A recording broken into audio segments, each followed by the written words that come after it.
So ayan guys, tapos na yung ginawa ni Kuya Max. Ayan, 55 inches na Samsung frameless.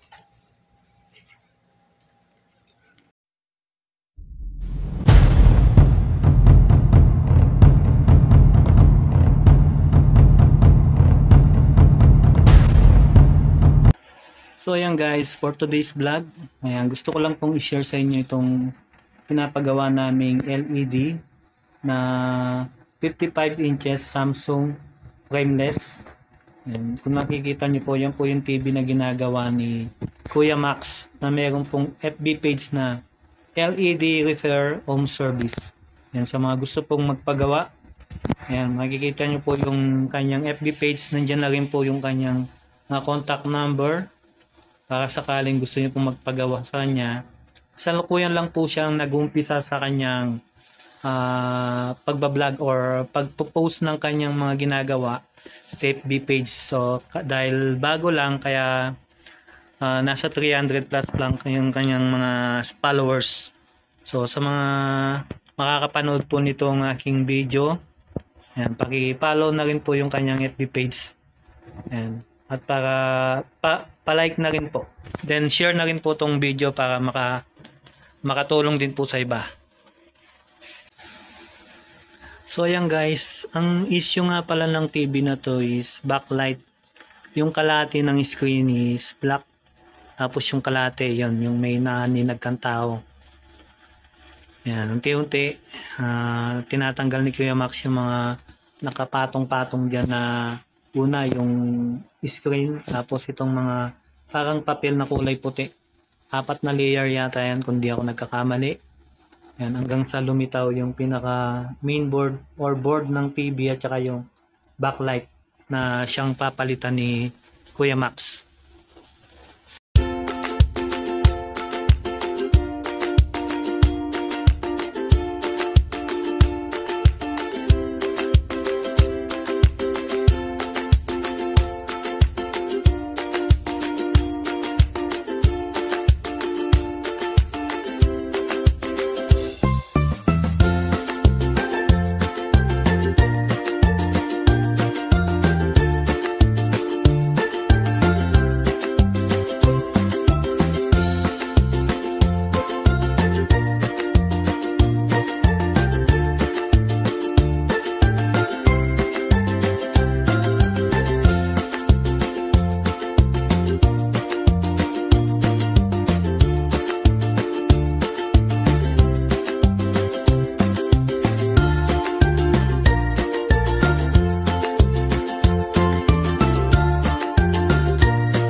Todo kasi yun eh.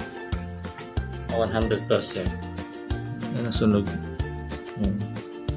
Kaya naapekto na yung kalahati. Ito, bali dalawa to eh. Dalawa yan. Yan, left and right. Bali buo na yung buo yan, sachet. Hindi ako nagpapalit sa sasay lang yan kasi magbabakal lang yan. Isang luma, isang... So yan guys, sunog yung backlight nila ito sa kalahati.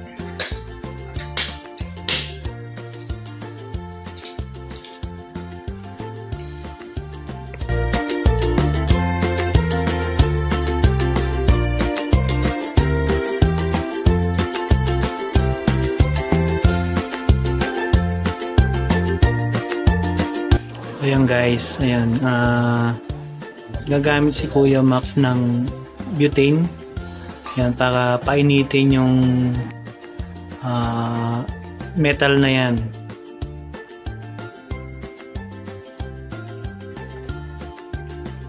Ba't pinapainitan na ganyan, sir? Para madaling tanggalin ko.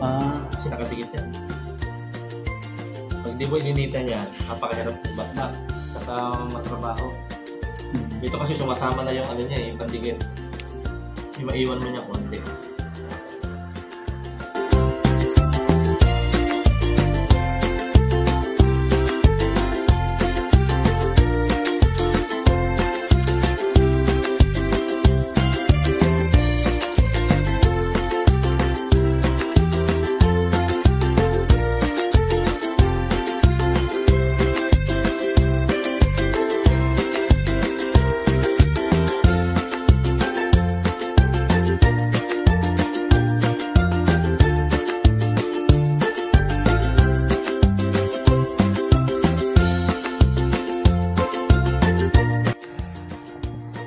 guys, natanggal na ni Kuya Max yung dalawang backlight na nakadikit sa TV. So ngayon kinakabit na niya yung dalawang bagong backlight na kanyang dala. And then pagkakabit niyan, tetestingin ni Kuya Max kung iilaw or gagana yung dalawang backlight na nilagay niya.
Ayan, sa puntong yan nilalagyan na ni Kuya Max ng double-sided tape bago niya ipatong yung screen or LCD ng TV.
So ayan guys, tapos na yung ginawa ni Kuya Max. Ayan, 55 inches na Samsung frameless.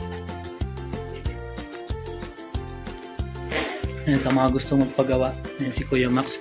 Meron po siyang FB page na LED TV Repair Home Service. Ayan.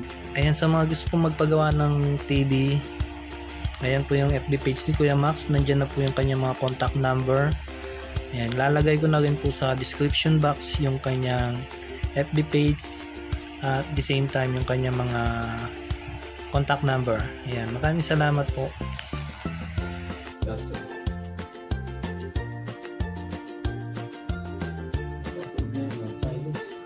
Chinese eh. Naku po! Sabihin mo na lang sa kanila, ano? Yung kamong backlight settings, yung gawin mo kamo 75.